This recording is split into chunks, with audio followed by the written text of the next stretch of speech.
4 months ago, after weeks of intense negotiation between my staff and Democrats and Republicans, we came to a clear bipartisan deal. It was the strongest border security agreement in decades. But then Republicans in Congress, not all, but walked away from it. Why? Because Donald Trump told them to. He told the Republicans, it has been published widely by many of you, that he didn't want to fix the issue. He wanted to use it to attack me. That's what he wanted to do. It was a cynical and an extremely cynical political move, and a complete disservice to the American people who are looking for us to not to weaponize the border, but to fix it. Today, I'm joined by a bipartisan group of governors, members of Congress, mayors, law enforcement officials, most of whom live and work along the southern border. They know the border is not a political issue to be weaponized. Dog, are we pro-Trump now? What? Pro-Trump? Why would we be pro-Trump? If I was pro-Trump, I'd be elated at the fact that his enemy right now, his political enemy who he's running against, has basically given him the greatest gift of all, which is legitimacy to the lies that he has spread for years alongside the Republican Party for decades about how immigrants are a national security problem. If I was pro-Trump, I'd be like, hell yeah, bitch, look at this old fucking asshole. He's right. Joe Brandon, it's such a big problem. Even these commie, godless, pedophile, vampire monsters recognize how much of a rapist immigrants are, and that's why they're doing this asylum seeker bill. And that's precisely why I'm going to keep voting for Donald Trump. He's been right all along. Responsibility we have to share to do something about it. They don't have time for the games played in Washington, and neither do the American people. So today, I'm moving past Republican obstruction and using the executive authorities available to me as president to do what I can on my own to address the border. Frankly, I would have preferred to address this issue through a bipartisan legislation, because that's the only way to actually get the kind of system we have now that's broken, fixed, to hire more Border Patrol agents, more asylum officers, more judges. But Republicans have left me no choice. Today, I'm announcing actions to bar migrants who cross our southern border unlawfully from receiving asylum. Migrants will be restricted from receiving asylum at our southern border unless they seek it after entering through an established lawful process. And those who seek to come to the United States legally, for example, by making an appointment and coming to a port of entry, asylum will still be available to them, still available. But if an individual chooses not to use our legal pathways, if they choose to come without permission and against the law, they'll be restricted from receiving asylum and staying in the United States. This action will help us gain control of our border, restore order into the process. This ban will remain. I love that this is like Brandon literally looking at the situation and going, honestly, Jack, let me tell you, okay, are we going to be bold? Are we going to be brave? Are we going to lead by example? Fuck no. We are going to do all of the worst things the Democratic Party has done so consistently throughout the years in an election that should not even be remotely close, just like in 2016. An election that should not be close at all is now going to turn into an election that, you know, the Republican Party might actually win. Do you now support protecting the U.S. border? I don't understand. Okay, let's get this out of the way. All right, let's get this out of the way. Yes, I support border protection only at the top of the hour when there's a 3-minute ad break. If you want the borders of this fucking stream to not be perished at the top of the hour with a 3-minute ad break with some bullshit ass fucking ad break segues like that, okay, then you have to subscribe. All right, it just becomes so annoying at the top of the hour. Every 10 minutes up until the top of the hour, every chatter becomes like the most annoying fucking gray name, okay, in an effort to get my attention and an effort to try to get me to be baited. I don't understand. I thought the migrants who come through the border illegally are at risk of being taken advantage of as slaves. Yes, there's a 2-tier labor process in this country. The only way to solve that labor process, the only way to solve that structure is by legalizing the undocumented migrants. The entire criminalization of like voluntary travel into the borders of the United States was designed specifically so that there is a two-tier labor system in this country with a hyper exploitable group of individuals. Everything that I just talked about, however, is not something that is a national security issue.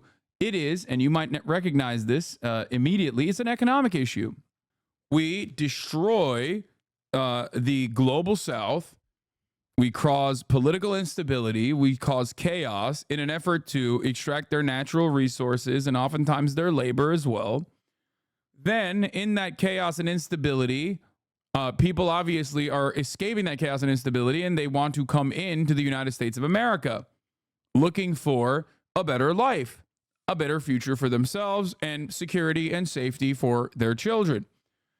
Then when they come into America, we go, oh, thank God. What a perfect opportunity. Come in, come right in. You are illegal now. And what that means is you have to work for the shittiest wages, the worst conditions possible. Yeah, we will not give you this piece of paper that says you can just do this legally, which would give you a set of protections, albeit meager protections, but protections nonetheless, so that we can even further exploit you. Then we can also use this never-ending pool of migrants coming in to work because they're in desperate conditions as a way to depress wages for the documented working class. For the documented labor force, we will say, hey, you don't have to do this stuff. We have slaves already for it, okay?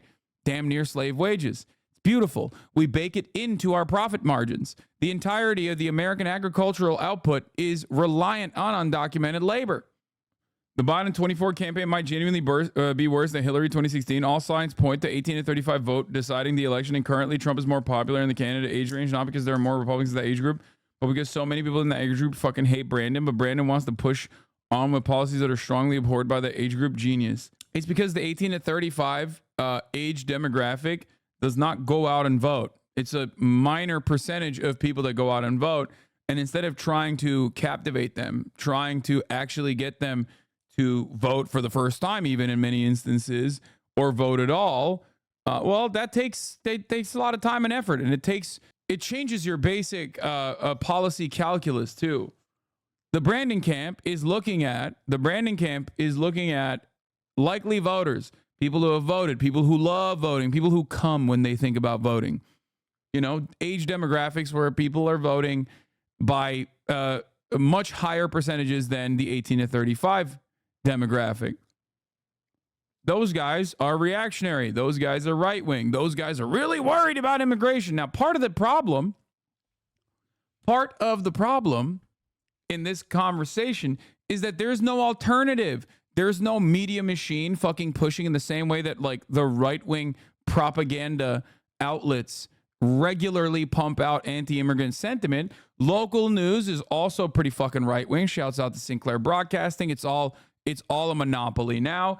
And they're also running the whole like immigrant crime panic narrative on a regular basis for two different reasons. One, because if it bleeds, it leads, and everybody knows that. And two, this kind of right-wing sentiment is great. It's great. Gets people to watch. Fear sells. So people inevitably start developing these incredibly right-wing attitudes towards immigration. But one thing that you guys need to understand is that Americans are very stupid. Many people are very stupid. Americans are also very stupid. I'm an American. I'm stupid as well, just so you understand. But the one thing that if you consistently look at Americans, the one consistent thing that all American voters will always tell you is that they are fucking inconsistent. What do I mean by this? The median voter in the United States of America simultaneously will want to deport all immigrants from this country violently, while also will tell you in the same breath that they actually think all immigrants that are here deserve amnesty. You think I'm lying? You think I must be joking? Look at the polls. You will see violent deportations become increasingly more popular in the same exact demographics, in the same exact groups, oftentimes in the same exact mind that believes in amnesty for 11 million undocumented migrants currently living on U.S. soil. It's not crazy. It's America, baby. And therefore, I always look at a situation like this, I always look at the cognitive dissonance demonstrated by American voters. And I think to myself, why don't you use this to your advantage? It's obviously, both of these two opinions are in people's minds. Why the fuck are you going in the easy route? Why are you going along with what you perceive as the easier method, which is leaning on the fucking polls? They see the polls, they panic, and they go, oh, well, we got to do the same thing we've always done. Go more right wing. Very, very, very stupid stuff. Very stupid stuff. And when the Democratic Party does not present a strong counter to the Republican Party, or even put forward legislation that the Republicans must react to and keep their attention on, then all of a sudden the Republicans lead the conversation. And that is how you arrive at the ratchet effect. That is how you arrive at Brandon literally going in a 4-year timeline, in a 4-year span. Brandon goes from being like, no person is criminal, no one is illegal, Jack, I'm going to be doing amnesty in the first 100 days of my election, all the way to, we should kill migrants ourselves. I'm Brandon, I'm the migrant destroyer. A few months ago, I shared a study from Oxford showing that when liberals adopt the policies or polities and narratives of the right wingers, they lose support and push their countries towards the fascists. Biden and many Democrats, in so many ways each day, are walking us off the cliff, something that I've been warning about for quite some time. As a matter of fact, you guys know this. I've been talking about this literally for years. It is one of the classic Hasanabi staples on this fucking broadcast is, if you capitulate to the right, all you've done is basically galvanize them. They are not coming at this issue from a point of real facts. They're not looking at this analytically. They're not looking at this critically. They're not looking at the facts of the matter. They are hysterical. They are crazy. They are oftentimes racist. So when you look at the racist fucking hysteria, the racist panic that they're cultivating, and you don't go, hey, that's actually racist hysteria. Fuck off with that bullshit. Here are the facts. And instead go, sorry, the racist hysteria is far too fucking popular, so we're going to have to go with that instead of launching a counter. You end up capitulating to the right, and you end up saying they are right. They're correct. This happens all the time. This happened with the defund the police momentum. This happened with the crime panic. And it's fucking stupid. Because that is bad politics and it's bad policy. You lose seats when you do that. You lose popularity when you do that. Because people go, okay, well, you admit that immigrants are rapists too. Why the fuck would I vote for you? I'm going to vote for the guy who said immigrants are rapists for the past 8 years. Wonderful, wonderful triangulation, sir. Thank you for going against every single policy position that you ran on 4 years prior when you were objectively seen as much more favorable than you are seen now on the issue of immigration. 4 years ago, when Donald Trump was melting migrants, okay, when he was melting migrants, Joe Brandon, as you guys recall, ran on a pro-immigration agenda. At that point, the difference between who can handle the migrant crisis better was in the margins, infinitely closer for Joe Biden. And the many gains that he got from that, beyond the fact that they were infinitely closer, okay, than they are now, the many gains he got from that was obviously a shit ton of fucking support from second generation migrant children in very important states that are now blue that maybe won't be blue this time around. We, of course, immediately went back on that shit. His first 100 days promises were all cast aside instantaneously. And now he's trying to outflank Donald Trump on immigration. Bro, that's the build the wall guy, bro. That's the immigrants are rapists guy, bro. You can't outflank him. Because if you say, guess what, Jack, immigrants are rapists, he's going to tomorrow turn around and be like, immigrants are actually no longer rapists. They're even more evil than being rapists. Okay, they're super rapists. They're getting shot with like rape serum before they come into the country. He will always find a way to be more racist than you. Okay? And he has already. He literally has. Brandon is over here being like, yeah, that's right. We're cutting off asylum seekers. What is Trump doing? We are going to deport 11 million migrants living in this country. We are going to deport 11 million people that have been living in this country for 10 years or even longer. remain in place until the number of people trying to enter illegally is reduced to a level that our system can effectively manage. We'll carry out this order consistent with all our responsibilities under international law, every one of them. In addition to this action, we recently made important reforms in our asylum system, more efficient and more secure reforms. The goal is to deliver decisions on asylum as quickly as possible. The quicker decision means that a migrant... Bro, are you ready for this? If I am a Republican operative, this is what I do. Okay? Biden in 2020 ran against our big, beautiful, bold president, Donald Trump. And he wanted to open our borders. Biden himself said this election is about who we are and who we want to be. I believe we are a nation that welcomes those fleeing persecution and seeking asylum, not a nation that turns our back on them. So what changed? After 4 years of migrant rapes and migrant crimes that have killed your daughter, that have killed your sons, that have stolen your jobs, while also simultaneously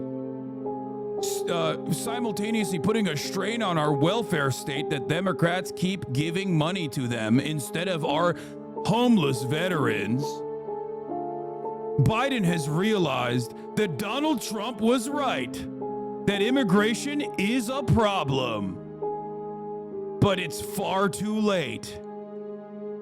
Don't make the mistake come November. This ad was paid for by Super Predators for America PAC. Okay, boom, there you go.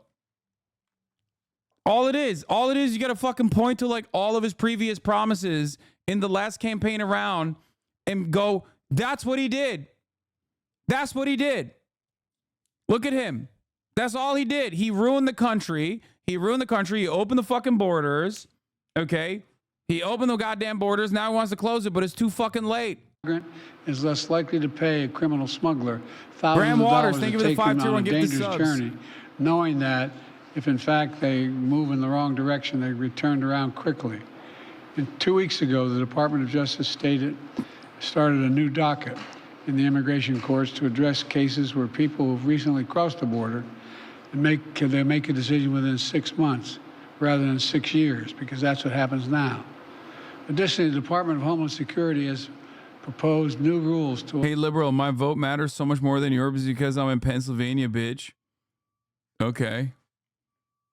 Are you talking to me or the other guy? It doesn't matter where you are in the country, okay? Allow federal law enforcement to more quickly remove asylum seekers that have criminal convictions and remove them from the United States.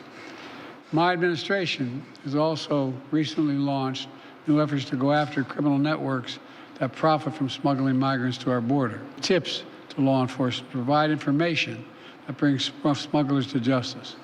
We're also sending additional federal prosecutors to hotspots along the border and prosecute individuals who break our immigration laws. One other critical step that we will be taking, and that has made a huge difference. We continue to work closely with our Mexican neighbors instead of attacking Mexico. And it's worked. We've built a strong partnership of trust between the Mexican President Lopez Obrador, and I'm going to do the same with the Mexican-elect president who I spoke with yesterday. We've chosen to work together with Mexico as an equal partner, and the facts are clear. Due to the arrangements that I've reached with President Obrador, the number of migrants coming and to our shared border unlawfully in recent months has dropped dramatically. But while these steps are important, they're not enough. To truly secure the border, we have to change our laws, and Congress needs to provide the necessary funding to hire 1,500 more border security agents, 100 more immigration judges to help tackle the backlog of cases, more than 2 million of them, 4,300 more asylum officers to make decisions in less than 6 months instead of 6 years, which is what it takes now, and around 100 more high-tech detection machines to significantly increase the ability to screen and stop fentanyl being smuggled into the United States. These investments were one of the primary reasons that the Border Patrol Union endorsed the bipartisan deal in the first place. And these investments are essential, remain essential. As far as I'm concerned, if you're not willing to spend the money to hire more Border Patrol agents, more asylum officers, more judges, more high-tech machinery, you're just not serious about protecting our border. It's as simple as that. I believe that immigration has always been the lifeblood of America. We're constantly renewed by an infusion of people and new talent. The Statue of Liberty is not some relic of American history. It stands for who we are as the United States. So I will never demonize immigrants. I'll never refer to immigrants as poisoning the blood of a country. And further, I'll never separate children from their families at the border. I will not ban people from this country because of their religious beliefs. I will not use the U.S. military to go into neighborhoods all across the country to pull millions of people out of their homes and away from their families to put detention camps while awaiting deportation, as my predecessor says he will do if he occupies his office again. This is also such a funny way to be like, listen, I'm doing literally everything that he said he wanted to do that I ran against, but also simultaneously, I'm doing it in a woke way. It's like, who believes this? On my very first day as president, I introduced a comprehensive immigration reform plan to fix our broken system, secure our border, provide a pathway for citizenship for dreamers, and a lot more. And I'm still fighting to get that done. But we must face the simple truth. To protect America as a land that welcomes immigrants, we must first secure the border and secure it now. The simple truth is, there is a worldwide migrant crisis. And if the United States doesn't secure our border, there's no limit to the number of people who may try to come here. Because there's no... Why is that a problem? What are you talking about? You're a Democrat. You're supposed to say, we're a nation of immigrants. And these Republicans are racist as fuck. And that the real problem is actually not legalizing and creating processes so that people can safely come here. No better place on the planet than the United States of America. For those who say the steps I've taken are too strict, I say to you that be patient. And goodwill of American people are wearing thin right now. Doing nothing is not an option. We have to act. We must act consistent with both our law and our values as Americans. I'll take these steps today, not to walk away from who we are as Americans, but to make sure we preserve who we are for future generations to come. Today, I've spoken about what we need to do to secure the border. President Biden just slammed Republicans for failing to take action on the border. It's hilarious. He thinks this one action will change the narrative, even if it's exactly what the right wing wants. It won't be enough since it's from the Democrats. Yes, all you do in this situation is not win over fucking voters to your party to show them that, like, you do actually legitimately care about this issue or whatever. Stopping asylum seekers from seeking asylum through an executive order, it is insane. The thing is, I don't know where you were 4, 5, 6 years ago, but I'm fairly certain that you were, if you are actually a Democrat, chirping at Donald Trump because he was doing it. You adopted it so quickly. In a way, you are no different than the Republicans who like hated Russia because of communism or whatever, because they're Soviet Russia their entire lives, because they were geared to hate Russia their entire lives, who now love Vladimir Putin because they're in a Telegram group that says Vladimir Putin wants to kill fucking trans people. Like, you changed your mind even faster. You are 100% right. I've already seen like 5 Congress people either saying it's too little too late, or Biden's plan will still allow 1 million immigrants to enter the country. It will never be enough for them, and they'll always have an excuse. Biden will never get politicians or Republican voters on his side with this shit. Yeah, it's not about that. It's about showing the voters that, like, Republicans don't actually care about immigration, and they're not really interested about immigration. They just want to use it as a talking point. Now, the issue there, however, is that now you're caring about immigration from the Republican perspective. Like, the argument you're literally presenting here is, hey, guess what? Republicans actually don't want to fucking kill immigrants. We do. Wait a minute. What? You want to kill immigrants? What the fuck's going on? Since when do you want to kill immigrants? I thought you were the not killing immigrants party.